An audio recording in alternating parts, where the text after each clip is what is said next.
I'll tell you, before this season started, they said the Dodgers are ruining baseball. Let's get 4 more wins and really ruin baseball. Let's go.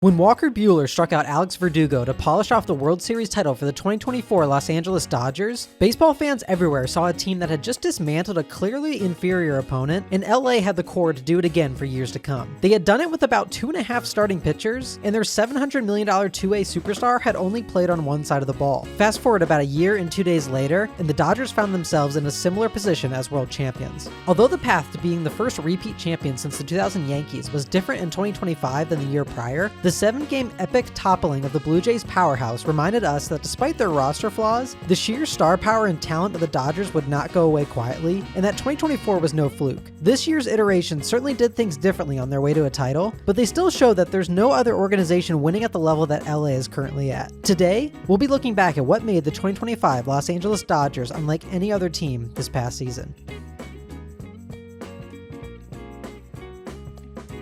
Prior to the 2024 season, it became abundantly clear that LA was going to put all of its resources into signing Shohei Ohtani, and they did, which in turn led to them signing Yoshinobu Yamamoto. Clayton Kershaw, Teoscar Hernandez, and Kike Hernandez highlighted their free agency class, and all played roles on and off the field during their title run. Entering 2025, despite winning it all, the team had a major weakness to address: the starting rotation. They had built-in reinforcements coming with Shohei Ohtani and Tyler Glasnow set to return from injury, and Yoshinobu Yamamoto would have his first MLB season under his belt. Jack Flaherty was a free agent after playing a huge stabilizing role down the stretch. Walker Buehler had struggled and would enter free agency. Tony Gonsolin and Dustin May had injury questions, and rookie standouts Gavin Stone and River Ryan were set to miss the entire 2025 season. The lineup also had a big figure missing, with Teoscar Hernandez hitting the market again after his 1-year deal in 2024. They quickly extended NLCS MVP Tommy Edman to a 5-year, $74 million extension to lock up a clutch piece of that lineup. LA struck quickly to fix the rotation problem, signing one of the top arms available in Blake Snell on November 30th to a 5-year, $182 million deal, reuniting him with President of Baseball Operations Andrew Friedman, who was part of the Rays front office that drafted him in 2011. Snell checked the box of top-line starter, and the cries from the baseball world were greatly heard, with the move being compared to Kevin Durant ring-chasing and signing with the Juggernaut Golden State Warriors in 2016. Amongst the complaints, LA turned their attention to other needs. Michael Conforto was brought in on a 1-year, $17 million deal to play corner outfield. Blake Trinan was brought back on a 2-year deal, and as the calendar turned to 2025, they brought back Teoscar Hernandez on a 3-year, $66 million contract with a club option for the 4th year, bringing back a huge piece of the lineup. That same day, they added Korean infielder Haesung Kim on a 3-year deal, adding another speedy and defensive infielder to their plentiful positional depth. A few days later, they traded infielder Gavin Lux to Cincinnati in exchange for a prospect and a first-round competitive pick to help with their infield logjam. A few weeks into the year, LA landed another massive Japanese prize in Roki Sasaki, the 23-year-old ace who decided to forfeit a massive Yamamoto $300 million payday and come to MLB early, subjecting him to the league's more restrictive bonus pool rules. In simple terms, this meant Sasaki could only sign for international bonus pool money, of which LA had about $5 million in 2025, the lowest of any team, opening the door for Sasaki to sign just about anywhere. Ultimately, having Ohtani and Yamamoto on the roster made LA an ideal landing place, and on January 17th, Sasaki posted that he would be signing with the Dodgers, giving them another international superstar on the roster and a potential ace in the rotation. 2 days later, LA brought in one of the best bullpen arms on the market, signing Tanner Scott in his 1.75 ERA to a 4-year, $72 million deal, and news broke 2 days later that Kirby Yates in his 1.17 ERA would be joining the team as well on a 1-year, $13 million contract. In February, Clayton Kershaw officially rejoined the team on a 1-year contract. The team brought back Kike Hernandez on a 1-year deal, and as spring training truly got underway, the wealth spread to the manager, with the Dodgers extending Dave Roberts through 2029 with a 4-year, $32 million contract, making him the highest paid manager in baseball by average annual value. The Dodgers' offseason was complete, and the money that they spent was largely made possible by the fact that Shohei Ohtani's $70 million a year contract was largely deferred, freeing up $68 million to allocate throughout the roster. LA's roster entering opening day sat at roughly $350 million, the highest in baseball, and an insane $586 million after luxury tax penalties and bills. But just ask teams like the Mets. A high payroll doesn't necessarily translate to winning, and there were still over 162 baseball games that needed to be played. The Dodgers started their season in mid-March, opening with 2 games in a special series in Tokyo against the Cubs. LA won both games, highlighted by Yoshinobu Yamamoto pitching strong in the opener against Shota Imanaga, Shohei Ohtani going deep in front of his hometown fans, and Roki Sasaki making his major league debut in Game 2 highlighted the series. LA continued their hot start at home to end the month, sweeping a 3-game set from the Tigers and another against the Braves to start the season at 8-0. They stumbled a bit into April, losing 2 of 3 in their next 3 series, but got on track by sweeping the Rockies and taking 2 of 3 against the Rangers. In the middle of this stretch, Blake Snell was placed on the IL with shoulder inflammation, and Blake Trinan was hit with forearm tightness. After losing a pair to the Cubs, the issue for the Dodgers became clear. The rotation depth was going to be tested early and often. They finished the month strong, winning 5 in a row, and it was clear that the strength of the team at the moment was the offense. They finished April at 21-10, first in the NL West and averaging just over 5 runs per game, the 3rd best in baseball. The month of May quickly became all about who could possibly take the mound as a starting pitcher. Tyler Glasnow was lost to the injured list with shoulder inflammation, a struggling Roki Sasaki landed there with a shoulder impingement, and the team was already without Clayton Kershaw and Blake Snell, and Shohei Ohtani was still ramping up to face hitters again. The good news is that the lineup was continuing to rake, and the Dodgers won or split their first 4 series to open the month. They hit a wall across town against the Angels, getting swept in a 3-game set, but found their footing to finish out the month strong with series wins against Cleveland and the Yankees. The starting pitching issue was real though, as the team ended the month at 29th in the league in terms of innings pitched from their starters, but managed to be in the middle of the pack in pitching war with all of their injuries. The offense was crushing the ball, and LA led the league in runs scored, offensive war, and home runs. They finished the month at 36-22 with a 3-game lead atop the NL West. As June began, fireworks started both on and off the field. The Dodgers stumbled to start the month and found themselves back in the division race with the Giants, coming off a blockbuster trade for Rafael Devers. Things were heating up off the field as well, with the city seeing an increase in the presence of ICE agents and the raids and protests that came along with them. The Dodgers saw calls from their fans to speak out against the injustice and violence happening in their community and fan base, to which they were met with silence. As LA Times writer Dylan Hernandez said, the Dodgers boast that more than 40% of their fan base is Latino, but they can't even be bothered to offer the shaken community any words of comfort. The team a few nights later reportedly denied federal agents access to the parking lot around the stadium, to which ICE denied even trying to gain access. Amidst the chaos off the field, Shohei Ohtani made his return to the mound, adding pitching back to his arsenal after another incredible start to the year at the plate. The fireworks began on the field as well, as a tense series finale against the Padres involving several hit batters resulted in suspensions for both managers and closer Robert Suarez for throwing at Shohei Ohtani intentionally. Despite the chaos, the team finished out the month strong on the road, going 17-10 in June even with the slow start, and had jumped to a 7.5-game lead in the division after beating the Padres and with the Giants' collapse following their solid start. The team remained at the top of the league in hitting and were able to piece together enough pitching to stay afloat. Yoshinobu Yamamoto and Dustin May helped provide innings from the rotation, followed by what was originally depth pieces in Ben Kasparius and Landon Knack. The usual suspects were leading the offense in Shohei Ohtani, Freddie Freeman, Will Smith, and Teoscar Hernandez, though Andy Pages was in the midst of a breakout season at the plate. LA swept the White Sox to open July, but then went on to lose 7 straight, including sweeps at the hand of the Astros and by the Brewers, who were the top team in the National League. Clayton Kershaw cemented himself as a legend by collecting his 3,000th strikeout, all with the Dodgers. The team snapped their skid by taking 2 of 3 from San Francisco, but went into the break at 58-39 and still had a 5.5-game lead over the Padres even after their longest losing streak of the year. The Dodgers had 3 All-Stars through fan voting in Shohei Ohtani, Freddie Freeman, and Will Smith, and Yoshinobu Yamamoto would join them through the MLB selection process. Clayton Kershaw was selected by Commissioner Rob Manfred as a legend pick for the game, his 11th All-Star selection. They would come out of the break healthier in the rotation, with Tyler Glasnow returning and Shohei Ohtani continuing to ramp up to higher pitch counts. Blake Snell was sent on a rehab assignment, and Emmett Sheehan returned to the big leagues after his elbow surgery in March. However, a huge cause for concern was the bullpen. Major acquisition Tanner Scott was struggling greatly and landed on the injured list with elbow inflammation shortly out of the break. The other big bullpen buy in Kirby Yates had matched the number of earned runs he gave up in the entirety of 2024 by mid-May of this year. Blake Trinan was ineffective and hurt as well after dominating the season prior. In the lineup, Michael Conforto was one of the worst hitters in baseball in left field. The team lost 3 more to the Brewers out of the break, going 0-6 against Milwaukee on the season. The month wouldn't be completely lost though, thanks to Shohei Ohtani, who homered in 5 straight games to get the team back on track. They split a 2-game set with the Twins before dropping a series against the Red Sox, but took 2 of 3 versus the Reds to finish July at 63-46 and 3 games up in the division. Not too bad for a month that started with a 7-game losing streak. As the July 31st trade deadline came, The Dodgers were active, though the moves that they made were more muted compared to previous deadlines. Former Dodger Brock Stewart was acquired from the Twins in exchange for James Outman, who was no longer needed with the emergence of Andy Pages in center field. With the rotation starting to get healthier, they sent a struggling Dustin May to the Red Sox in exchange for 2 prospects. Catcher Ben Rortvedt came over from Tampa Bay, and LA acquired outfielder Alex Call to aid a position occupied by Michael Conforto, who was sporting a 196 batting average and a 344 OPS and almost 300 at-bats. The final months of the regular season had arrived, and the team was hoping to get contributions out of their new deadline additions and turnarounds from their offseason ones.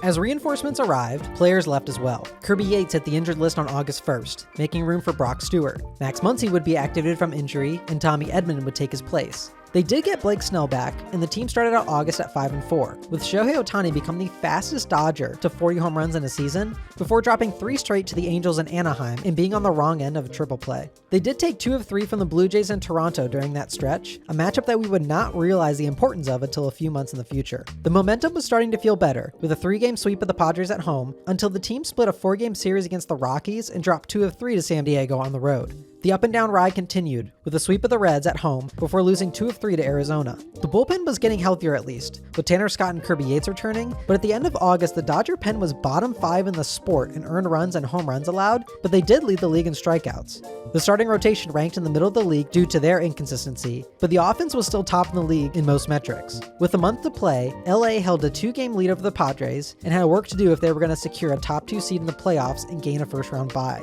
The team didn't exactly inspire confidence to open the month, losing 5 straight that included a sweep at the hands of the Pirates, and one of the worst losses of the year against the Orioles, in which Yoshinobu Yamamoto threw 8 2/3 hitless, before Blake Trinan and Tanner Scott allowed Baltimore to score 3 runs with 2 outs to win it 4-3.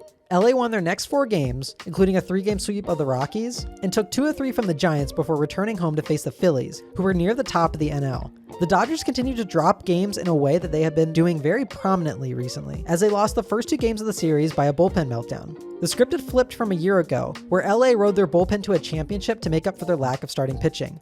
Down the final stretch, their rotation was healthy and producing, leading them to salvage the series finale against Philly and to win the first 3 games of a 4-game set against the Giants. Yamamoto and Emmett Sheehan were leading the rotation, with Snell, Ohtani, and Glasnow also putting up strong Septembers on the mound. Roki Sasaki returned from injury and was bumped to the bullpen, and LA clinched a playoff position on September 20th. Their path to a championship would look different this year, with Milwaukee and Philadelphia's surges bumping the Dodgers to the 3 seed in the National League, putting them in the wildcard round. They finished the regular season strong, winning 5 of their last 7 to close the month, which included Clayton Kershaw's final start at Dodger Stadium and a clinch of the division on September 25th in Arizona. The Japanese stars were leading the team. Yamamoto collected his 200th strikeout, Shohei Ohtani put the finishing touches on another MVP award, and Roki Sasaki was helping to stabilize the back end of the bullpen. The Dodgers finished the season at 93-69, winning the division by 3 games, and would open up the playoffs with a best-of-3 set against the Reds at Dodger Stadium. The Dodgers would find themselves in the new wildcard series for the first time in franchise history, and would welcome a Cincinnati Reds team that went 83-79 in the regular season and made the playoffs on the final day of play thanks to the slow-motion crash and burn that was the New York Mets. They would jump on Cincinnati's ace Hunter Green early in Game 1, with Shohei Ohtani hitting a leadoff homer, followed by home runs by Teoscar Hernandez and Tommy Edman in the third to make it 5-0 Dodgers, and Blake Snell would go to work, throwing 7 innings with 9 strikeouts and allowing just 2 earned runs in the 7th. Teoscar and Ohtani would each hit another home run as LA took Game 1 by a final of 10-5.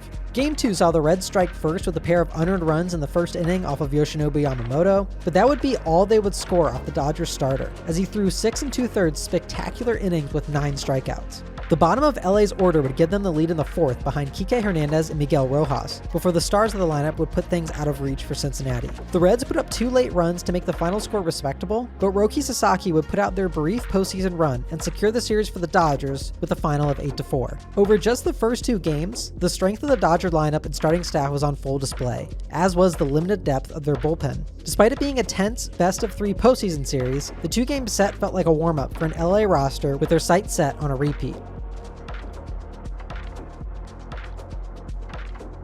LA's next series opponent would pose a bigger threat, as they traveled to Philadelphia to take on a balanced Phillies roster in a best-of-5. Game 1 was a matchup of Ohtani on the mound against Christopher Sanchez, a Cy Young candidate. Philly would strike first in the second, with some poor defense by Teoscar Hernandez allowing them to put up 3 runs against Ohtani and take the lead. Sanchez and Ohtani would trade zeros until the 6th, when LA scored a pair on a Kike Hernandez double to make it a 1-run game. The next inning, it was redemption time for Teoscar, who belted a go-ahead 3-run blast to give the Dodgers a 5-3 lead late in Game 1. 3 LA pitchers would cover the final 3 innings of the game, including 2 starters in Tyler Glasnow and Roki Sasaki, to polish off a come-from-behind 5-3 win in the series opener. Game 2 was another stellar pitching matchup between a pair of lefties in Blake Snell for LA and Jesus Luzardo for the Phillies. The first 6 innings proved just that, as Snell tossed 6 scoreless with 9 strikeouts and just 1 hit allowed before departing, and Luzardo matched him with 6 scoreless of his own and also allowing just 1 hit. Luzardo, however, came out for the 7th and gave up back-to-back hits to set up the Dodgers in scoring position. The first run of the game would come home on a slowly hit ball to short, before Will Smith and Shohei Ohtani broke things open with RBI hits, putting across 4 LA runs in the inning and opening up a 4-0 lead. But, as Dodger fans knew, leads handed to the bullpen were prone to being given up, and after Trey Turner brought in a run for Philly in the 8th against Emmett Sheehan, a struggling Blake Trinan would come out for the 9th and try to lock down the victory. The Phillies would respond with 3 straight hits, including a 2-run double from Nick Castellanos to quickly make it a 1-run game, with the tying run on second with nobody out. Trinan would depart after facing just 3 batters, and Alex Vesia would induce a bunt that capitalized on a short Phillies bench that left Castellanos on the bases to make the out at third. Vesia would allow another hit before getting another out and giving way to Roki Sasaki with runners on the corners and 2 outs, and would get Trey Turner to ground out to end the game with a save from Freddie Freeman at first, giving the Dodgers a dramatic 2-0 lead in a series heading back home. Game 3 saw the Philadelphia Bats come alive in what would be Yoshinobu Yamamoto's shortest start of the postseason, allowing 3 runs and 6 hits in just 4 innings, and Kyle Schwarber would hit a pair of bombs to lead Philly to an 8-2 victory behind the arms of Aaron Nola and Ranger Suarez. Philadelphia would send Christopher Sanchez back to the mound in a must-win Game 4, and LA would counter with Tyler Glasnow. Both pitchers made it through 6 scoreless behind the afternoon shadows, and Philly would strike first in the 7th on a Nick Castellanos RBI double off of Emmett Sheehan. The Phillies would turn to their deadline acquisition Yohan Duran, who loaded the bases before walking in Mookie Betts to tie the game at 1. Both teams would put up 3 scoreless to reach the 11th, with Roki Sasaki putting up a perfect 9-up and 9-down outing out of a struggling Dodger pen. LA would put a pair on in the 11th against Jesus Luzardo, and with the bases loaded and 2 outs, would walk things off to win the series on a play that will haunt Orion Kirkring for a very long time, ending the season of a very good Philadelphia Phillies team and sending LA to once again play for the National League pennant. They had dropped Game 3, but altogether looked very in control of the division series against one of the best teams in baseball.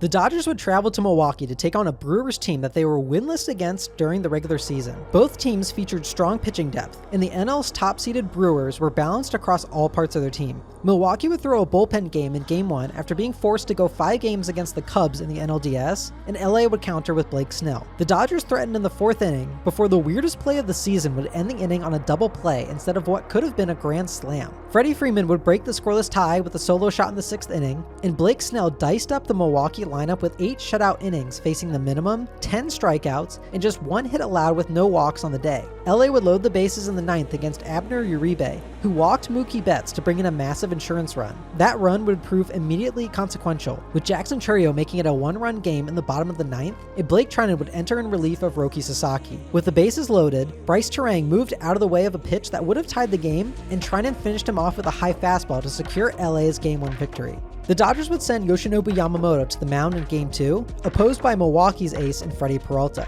That would be the only pitcher LA needed, as Yamamoto would overcome a first-inning homer by Jackson Chourio to throw 9 innings of dominant baseball, striking out 7 and allowing just 3 hits in total. The Dodgers took the lead in the 2nd, and that's all that they would need, as Yamamoto's gem gave them a convincing 5-1 victory and a commanding 2-0 series lead heading back to Los Angeles. Tyler Glasnow would follow Yamamoto on the mound in Game 3, letting up just 1 run against the Brewers in 5 2/3 innings pitched with 8 strikeouts. With the game tied at 1 in the 6th inning, and LA facing Milwaukee's rookie phenom in Jacob Mizorowski, Tommy Edman knocked in Will Smith to give them a 2-1 lead, which extended to 3-1 after an errant pickoff throw by Abner Uribe. The shaky Dodger bullpen would then take over and give their best collective effort of the postseason, throwing up 3 1/3 scoreless innings, and Roki Sasaki would lock down Game 3, putting the Dodgers up 3-0 in the series and on the doorstep of the pennant. There have been several games dubbed the Shohei Ohtani game throughout his incredible career so far, but Game 4 absolutely topped them all, with the best player in the sport going to the mound and throwing 6 scoreless innings with 10 strikeouts in an absolutely dominant performance. And as if his work on the mound wasn't enough, he took Milwaukee pitchers deep 3 times to cement himself again in baseball history as the master of his craft, in what is probably the greatest postseason and single game performance of all time. Ohtani single-handedly gave LA a 5-0 lead in the 7th inning, and after Roki Sasaki finished off the top-seeded team in the National League to secure the Dodgers' 2nd straight NL pennant, the quiet on-field celebration amidst the roar of the crowd told the whole baseball world that this team was not done at all, and that the mission was to repeat as champions or the season was a failure.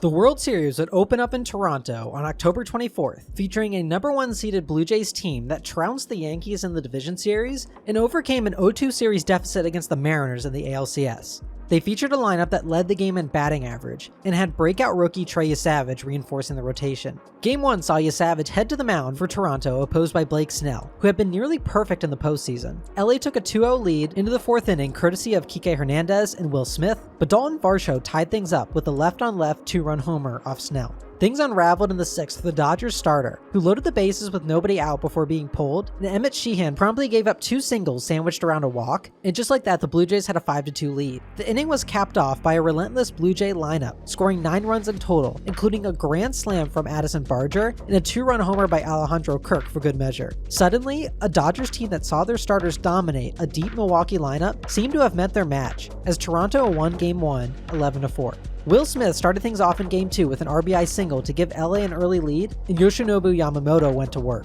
Fresh off his complete game in Game 2 of the NLCS 10 days prior, he delivered another masterpiece, letting up just 1 run to a Toronto lineup that beat up the Los Angeles staff the night before. Will Smith and Max Muncy broke a 1-1 tie in the 7th with a pair of solo shots off Kevin Gausman, and Yamamoto polished off another complete game with 8 strikeouts, becoming the first pitcher to throw back-to-back complete postseason games since Curt Schilling in 2001. After the Blue Jays were able to wait out Blake Snell in Game 1, Yamamoto never wavered in his masterpiece, sending the series back to LA tied up.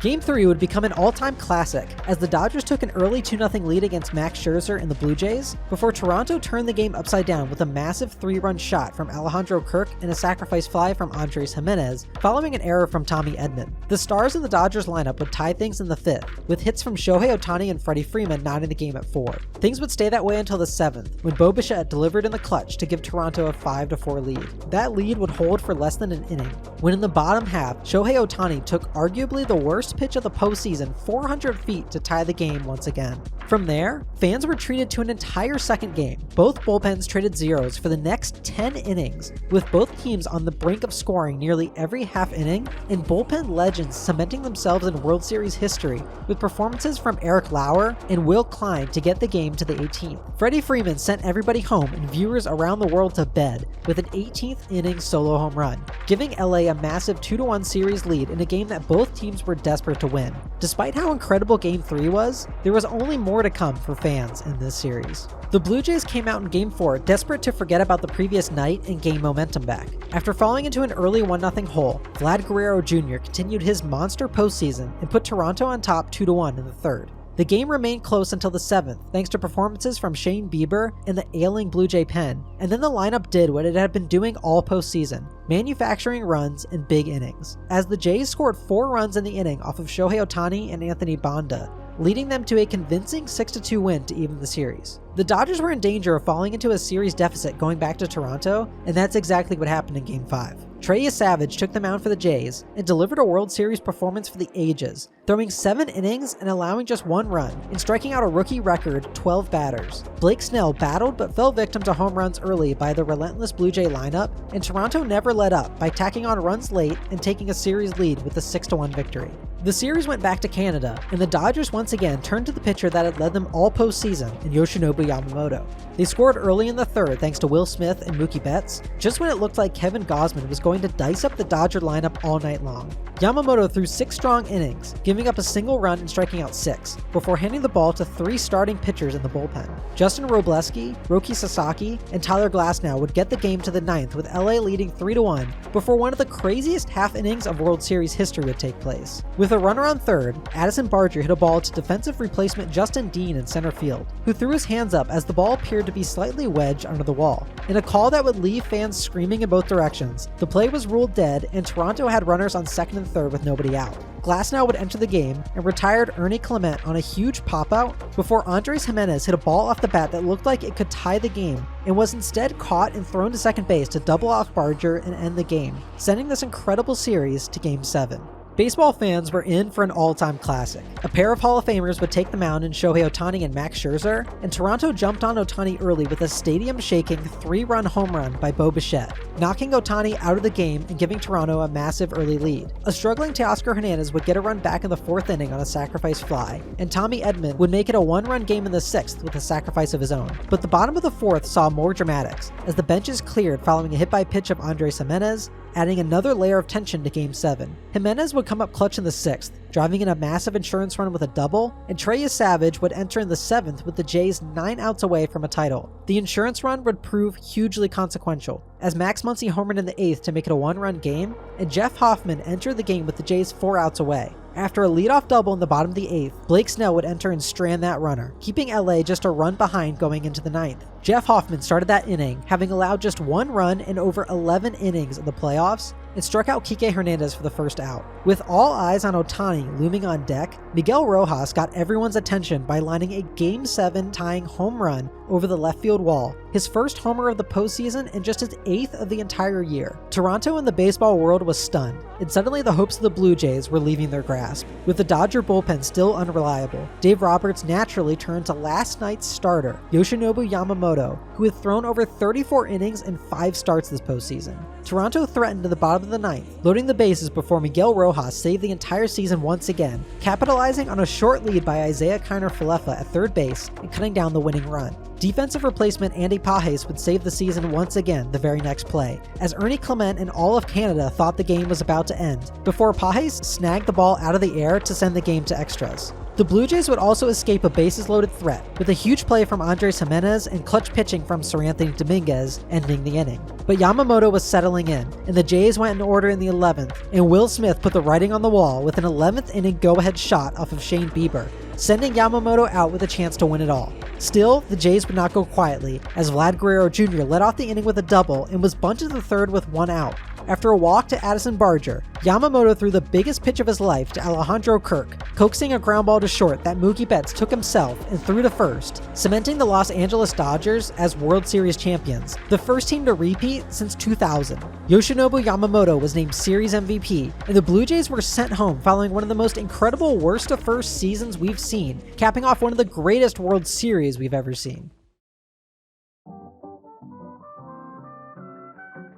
It took 7 games and a team pushing them to the absolute brink, but the Dodgers accomplished what they set out to do after the conclusion of the 2024 season. And unfortunately for the detractors everywhere, this team is going nowhere. Their foundation is in their Japanese stars, all in the prime or early parts of their careers. Shohei Ohtani just polished off another MVP. Yoshinobu Yamamoto just became a postseason legend. Roki Sasaki was relegated to a bullpen role and is still only 24. Blake Snell pitched massive innings in the postseason and has at least 4 more years left with the team. The starting staff was riddled with injuries all year long, and they still carried the bulk of the innings in October. Mookie Betts had the worst offensive season of his career. The team paid Michael Conforto $17 million to be a black hole in the lineup. Andy Pages broke out in the regular season but was absent in the playoffs at the plate. Tanner Scott, the team's biggest bullpen acquisition, didn't even pitch in the postseason, and neither did Kirby Yates, their other big bullpen acquisition. Some of their biggest bullpen weapons in 2024 in Blake Trinan and Michael Kopech were either unavailable or borderline unusable.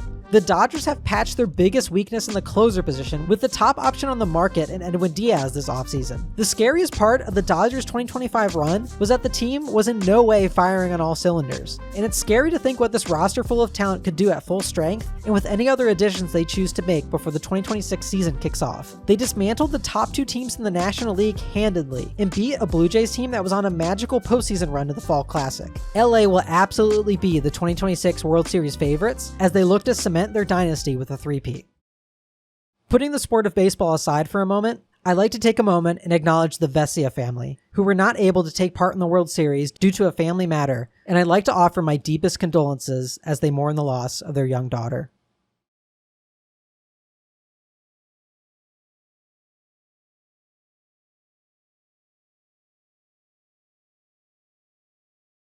The 2025 Los Angeles Dodgers started the season with the expectation that they needed to win the World Series. They did just that, and all of the talk of the team ruining baseball by spending big ignores the fact that this organization develops talent to make trades or fill out a competitive roster every year, has complete buy-in from their ownership, and has the coaching staff with the capabilities to get the most out of every player that walks through the door. More baseball teams should look to emulate the process the Dodgers have put in place, and a massive payroll is only a part of that process. For Dodger fans, I hope I did your title run justice, and for everyone else, thank you all for watching. Here's to baseball in 2026.